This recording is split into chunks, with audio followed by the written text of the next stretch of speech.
तो hello guys, welcome to my channel. आज के वीडियो में मैं आपको इंजेक्शन डेक्सामेथासोन के बारे में फुल इंफॉर्मेशन देने वाला हूँ।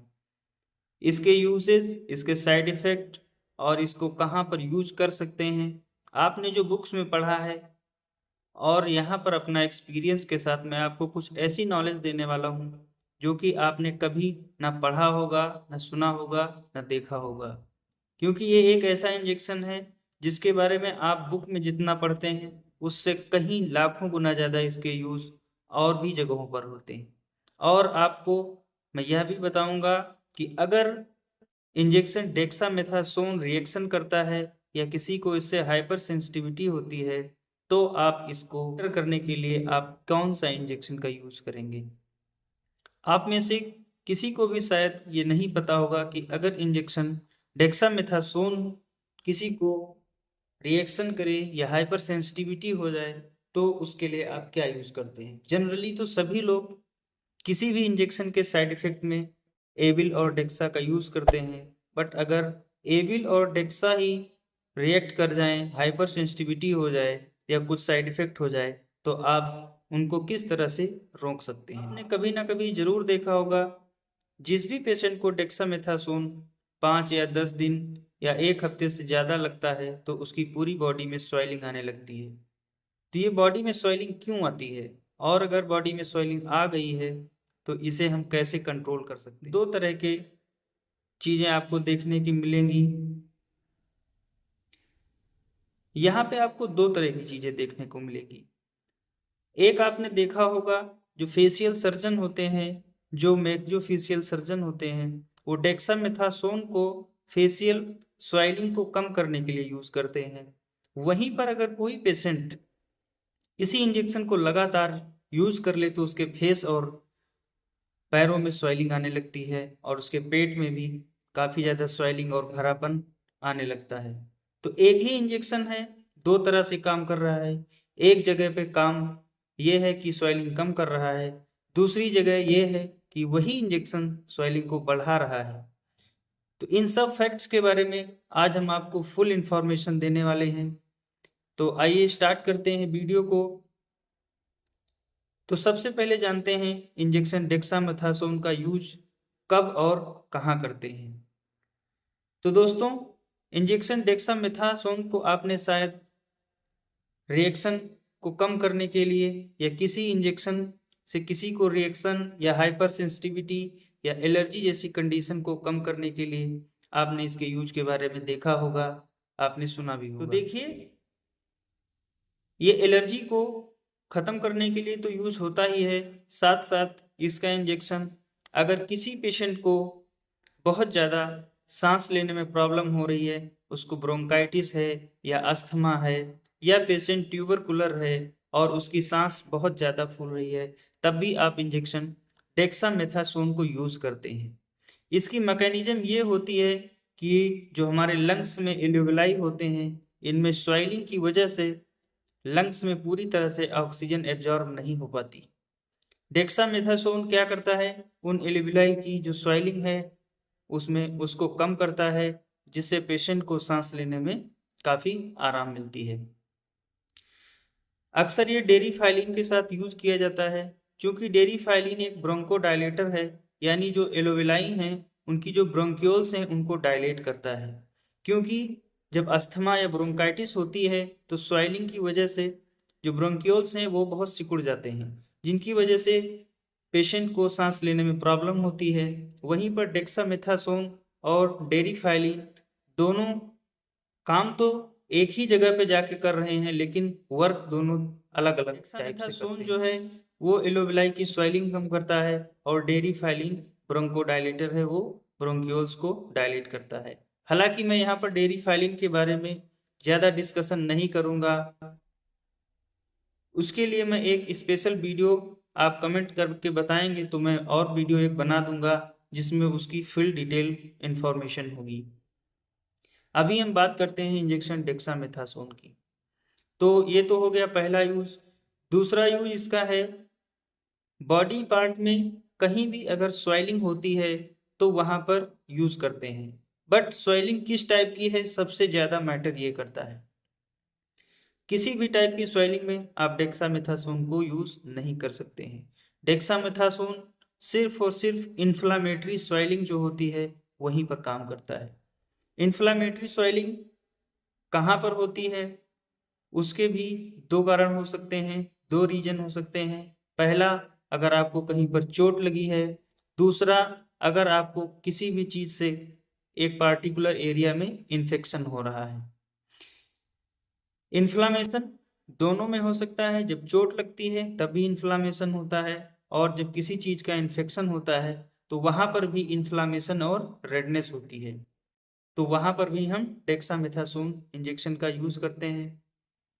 मैकेनिज्म ऑफ एक्शन इसकी वहां पर ये है कि जो वहां की जो हमारी मास्ट सेल होती हैं, जो कि एक टाइप का पदार्थ सेक्रीट करती हैं जिससे वहां पर रेडनेस और स्वेलिंग होती है, तो उसके सेक्रीशन को ये कम करता है और वहां पर इन्फ्लामेशन कम होने लगता है। इन्फ्लामेशन जैसे ही कम होता है तो स्वेलिंग अपने आप ही कम होने लगती है।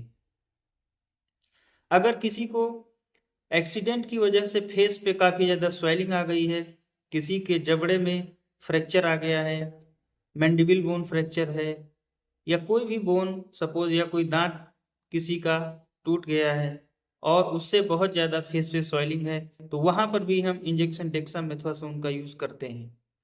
क्योंकि डेक्सामेथासोन इन्फ्लामेशन को कम करता है, इसीलिए बहुत जल्दी वहां से स्वेलिंग कम हो जाती है। तीसरा इसका यूज सबसे ज्यादा होता है अगर आप किसी पेशेंट को बहुत हाई ग्रेड फीवर होता है और आप उसको पैरासीटामोल इंजेक्शन या टैबलेट या आईवी पैरासीटामोल दे चुके हैं और फीवर कंट्रोल नहीं हो रहा है, क्योंकि फीवर भी इन्फ्लामेशन से ही होता है। अगर एक पार्टिकुलर एरिया में इन्फ्लामेशन है तो आपको फीवर कभी नहीं आता। अगर इन्फ्लामेशन होल बॉडी में हो जाए तो फीवर भी आता है, और अगर आप फीवर पीसीएम से नहीं कंट्रोल हो रहा है तो वहां पर भी इंजेक्शन डेक्सामेथासोन का यूज किया जाता है। बात करते हैं नेक्स्ट यूज की, तो एक सबसे बड़ा डेक्सामेथासोन इंजेक्शन का यूज होता है मेनिंजाइटिस में, या अगर किसी पेशेंट को हेड इंजरी हुई है और उसके ब्रेन में स्वेलिंग है, पेशेंट को फिट्स आ रहे हैं स्वेलिंग की वजह से, तो भी वहां पर डेक्सामेथासोन बहुत ही इंपॉर्टेंट मेडिसिन है। अगर आप डेक्सामेथासोन का वहां पर यूज ना करें तो आप किसी भी तरह से पेशेंट के ब्रेन की स्वेलिंग को कम नहीं कर सकते। आप मेनिटॉल देते हैं, मेनिटॉल एक डायूरेटिक मेडिसिन है, उससे पेशेंट का जो ओवर फ्लूइड है वो तो निकल जाता है, बट इन्फ्लामेशन की वजह से जो स्वेलिंग है वो सिर्फ और सिर्फ डेक्सामेथासोन ही कम कर सकता है। बहुत सस्ती मेडिसिन है, बट ड्रग है। अगर आपके पास ये है तो आप बहुत सी पेशेंट की लाइफ सेव कर सकते हैं। डेक्सामेथासोन मेनिंजाइटिस हो, हेड इंजरी हो, या किसी पेशेंट को एनसीसी यानी न्यूरोसिस्टोसार्कोसिस लार्वा का अगर इन्फेक्शन भी ब्रेन में है, तो भी आप डेक्सामेथासोन इंजेक्शन से उसके ब्रेन की स्वेलिंग को कम कर सकते हैं। दोस्तों, डेक्सामेथासोन इंजेक्शन अगर आप इसके बारे में बुक्स में पढ़ेंगे तो आपको बहुत ही कम नॉलेज मिलेगी, बट एक्चुअली ये सब नॉलेज आपको अपने एक्सपीरियंस से मिलेगा। जब भी आप एक्सपीरियंस करेंगे, अपनी प्रैक्टिस में जाएंगे, आप प्रैक्टिस कर रहे होंगे, तब आप इसका यूज कर पाएंगे और अच्छे से समझ पाएंगे। तो आइए दोस्तों, अब बात करते हैं इस इंजेक्शन के डोजेस के बारे में, यानी इसका डोज क्या होता है, इसे किस तरह से यूज कर सकते हैं। डेक्सामेथासोन है जो कि 4 mg पर ml, यानी कि 1 ml में 4 mg मेडिसिन होती है। मीन्स ये 2 ml का वायल है, यानी कि इसमें 8 mg दवा है। 8 mg दवा को आप किसी भी 50 से 60 kg के वेट वाले पेशेंट को आप दे सकते हैं। आप इसको मैक्सिमम 4 या 6 डोजेज में, डिवाइडेड डोजेज में आप इसको दे सकते हैं। नॉर्मली इसे बीडी में यानी सुबह और शाम यानी 12 आवरली लगाते हैं। और अगर फेस पे बहुत ज़्यादा स्वेलिंग होती है तो जो डेंटिस्ट होते हैं या जो मैक्सियोफेशियल सर्जन होते हैं वो इसे QID या 6 आवरली भी चलाते हैं, क्योंकि इसकी जो हाफ लाइफ होती है वो लगभग 4 से 5 घंटे ही होती है। इसीलिए इसे 3 से 4 बार दिन भर में एक पेशेंट को आप लगा सकते हैं। इस इंजेक्शन को बहुत छोटे बच्चों में यूज़ नहीं करते हैं क्योंकि इसके साइड इफ़ेक्ट भी हैं। ये एक स्टेरॉयडल मेडिसिन है। इससे बोन्स जो होती हैं वो फ्रेजाइल हो जाती हैं। बॉडी में विटामिन डी की और कैल्शियम की कमी भी हो सकती है। तो आइए अब नेक्स्ट स्टेप में बात करते हैं इसके साइड इफ़ेक्ट की। दोस्तों, इसका साइड इफ़ेक्ट जितना ये काम की मेडिसिन है उतने इसके साइड इफ़ेक्ट भी हैं। इसको कभी भी आईवी फास्ट नहीं लगाना चाहिए। अगर आप किसी भी पेशेंट को इसे फास्ट आईवी दे देंगे तो ये बहुत ही ज़बरदस्त गैस्ट्राइटिस करता है और पेशेंट को 1 मिनट के अंदर वॉमिटिंग भी हो सकती है। दूसरा साइड इफ़ेक्ट ये है, डायरेक्ट आईवी हाई स्पीड से देने पर पेशेंट को पूरी बॉडी में ईचिंग भी हो सकती है। उसको सबसे पहले एनल एरिया में ईचिंग महसूस होगी, फिर होल बॉडी में स्वेलिंग हो सकती है। तो आप इसे कभी भी अगर पेशेंट को दे रहे हैं तो बहुत ही स्लो देना है आईवी, और अगर आईएम दे रहे हैं तो इसे आप आराम से आईएम लगा सकते हैं। आईएम में कोई भी साइड इफ़ेक्ट इस तरह का नहीं दिखता। दूसरा सबसे बड़ा side effect long term use का है। अगर कोई भी पेशेंट इस इंजेक्शन को लॉन्ग टर्म तक यूज़ करता है, सपोज 5 से 8 दिन या 10 दिन तक यूज़ करता है, तो उसकी पूरी बॉडी में स्वेलिंग आने लगती है। बेसिकली फेस पे स्वेलिंग और पैरों में स्वेलिंग और पेट में स्वेलिंग हो सकती है। ये स्वेलिंग इसलिए आती है क्योंकि ये एक स्टेरॉइड है और इसका सबसे बड़ा साइड इफ़ेक्ट यही है कि ये किडनी से जो आपका फ्लूइड है, ये फ्लूइड रिटेंशन करने लगता है। बॉडी का फ़िल्टर नहीं कर पाती और वो बॉडी में पूरी बॉडी की जो सेल्स हैं उनमें फ्लूइड रिटेंशन होने लगता है और पूरी बॉडी में स्वेलिंग आने लगती है। तो आप इस चीज़ का भी ध्यान रखें कि किसी भी पेशेंट को इसे कंटिन्यूअस 15 दिन, 20 दिन या महीने भर तक नहीं देना है। जब भी किसी पेशेंट को इसे बंद करना होता है इंजेक्शन, तो भी इसे एकदम से बंद नहीं करना चाहिए। इसकी टैपिंग करनी चाहिए। टैपिंग मीन्स अगर आप पहले टीडीएस में दे रहे हैं तो बीडी में कुछ दिन, फिर उसके बाद ओडी में, फिर धीरे धीरे इसको बंद कर देना चाहिए। ये अब बात करते हैं कि अगर ये इंजेक्शन किसी को रिएक्ट कर जाता है, यानी अगर इससे किसी को हाइपर सेंसिटिविटी हो जाती है, उसको हीव्स निकलने लगती हैं या चकत्ते पड़ने लगते हैं या बॉडी में खुजली होने लगती है, तब आप क्या करेंगे? उस केस में आपके पास 2 ऑप्शन होते हैं। पहला ऑप्शन है इसी ग्रुप की एक दवा हाइड्रोकार्टिसोन।